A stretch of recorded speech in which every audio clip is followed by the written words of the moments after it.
Roman 6, a character by Charles Lamb. A desk at the Bank of England is prima facie not the point in the world that seems best adapted for an insight into the characters of men, yet something may be gleaned from the barrenest soil. There is egomet, for instance. By the way, how pleasant it is to string up one's acquaintance thus, in the grumbler's corner of some newspaper, and for them to page 328 know nothing at all about it, nay, for them to read their own characters and suspect nothing of the matter.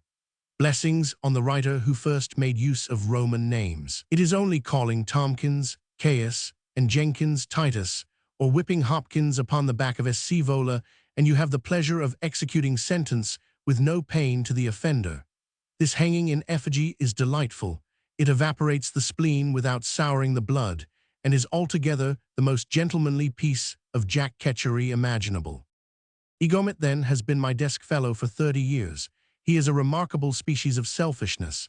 I do not mean that he is attentive to his own gain. I acquit him of that commonplace manifestation of the foible. I shoot no such small deer.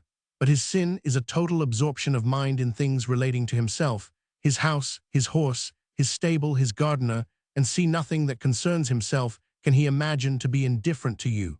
He does my sympathy too much honor. The worst is, he takes no sort of interest whatever in your horse, house, stable, gardener, and see, if you begin a discourse about your own household economy and small matters, he treats it with the most mortifying indifference. He has discarded all pronouns for the first personal.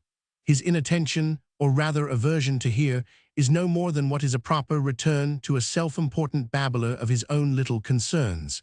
But then, if he will not give, why should he expect to receive a hearing? There is no reciprocity in this. There is an egotism of vanity, but his is not that species either. He is not vain of any talent, or indeed properly of anything he possesses, but his doings and sayings, his little pieces of good or ill luck, the sickness of his maid, the health of his pony, the question whether he shall ride or walk home today to Clapham, the shape of his hat or make of his boot, his poultry, and how many eggs they lay daily, are the never-ending topics of his talk. Your goose might lay golden eggs without exciting in him a single curiosity to hear about it.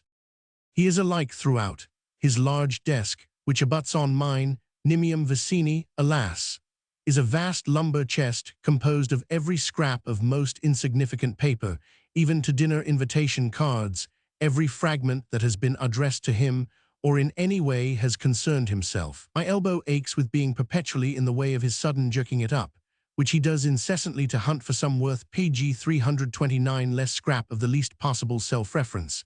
This he does without notice and without ceremony. I should like to make a bonfire of the ungainful mass, but I should not like it either.